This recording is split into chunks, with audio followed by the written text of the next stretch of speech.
سوله او پخلاینه هغه نومونه چې د شخړو د لمنځه وړلو په معنا دي.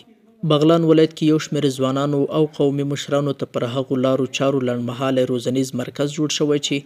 په خپلو سیمو کې د شخړو هواری وکړي. په دغه ولایت کې د افغان خیریه بنسټ ولایتي مسؤل عبدالقدوس ثابت وایي له دې لنډمهالې روزنې یې موخه د ځوان نسل ظرفیت لوړونه ده، هغه چې ځوانان په ټولنه کې د ملا د تیر حیثیت لري. توسط اینمی آموزش ها اینها مکلفیت داده میشن یا برایشان وظیفه سپرده میشه که آگاهی ها و دانش را که از طریق برنامه کسب کردن دوباره به اجتماعات و به محلات که زندگی میکنن انتقال بدن. یک دوم دیگه در ساختارهای محلی یا همون شوراهایی را که ما اعضایش ایجاد دعوت کردیم، اینها در قسمت شناخت منازعاتی که در مناطقشان است، بعدا اولویت بندی منازعه، پلان عمل به خاطر حل منازعه و سرانجام حل منازعات، تمامیشان باید قدم به قدم این آموزش ها را به اجتماع انتقال بده و تطبیق بکنه. توسط تطبیق آنچه که اینجا به عنوان مهارت آموختن و انتقالش به جامعه ما میتونیم که امو هدف عمده ما که جامعه صلحمند و سعادتمند است را به دست بیاریم. د دې ورکشاپ ګډونوال وایي دا ډول ورکشاپونه د ځوانانو لپاره ډیر ګټور دي، خو غوښتنه یې دا ده که داسې لنډمهالې روزنې په ولسوالیو او کلیو کې هم چمتو شي،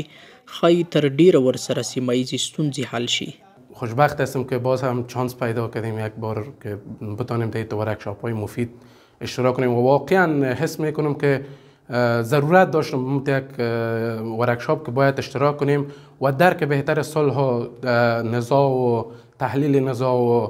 و غیره موضوعاتی که واقعا برای جوانها و دیگر اقشار جامعه ضرورت است بدانم. موږ د ټولو مؤسساتو څخه دا خواهش دی چې دغه سیمینارونه په ښاري سیمو کې خو الحمدلله دا دی جوړ دي چې دا د کلیو بانډو لرې پرتو سیمو ته دې وغځوي، ځکه چې په لرې پرتو سیمو کې زموږ داسې خلق هلته موجود دي چې د تعلیم د دغه څخه هم بې بهرې پاته دي. هلته څوک په حقوق د بشر هم نه پوهېږي،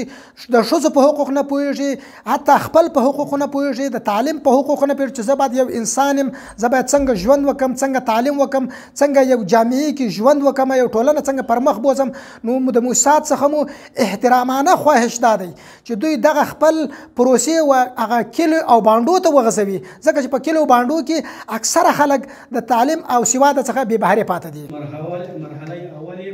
په دغه لنډمهالې شپږ ورځني روزنیز مرکز کې شاوخوا 80 کسانو ګډون درلود چې پکې د شوراګانو غړي او ځوانان هم شامل وو. د یاد بنسټ مسؤل وایي د ورکشاپ ګډونوالو ترڅنګ د شوراګانو غړو ته دا دنده سپارل شوې چې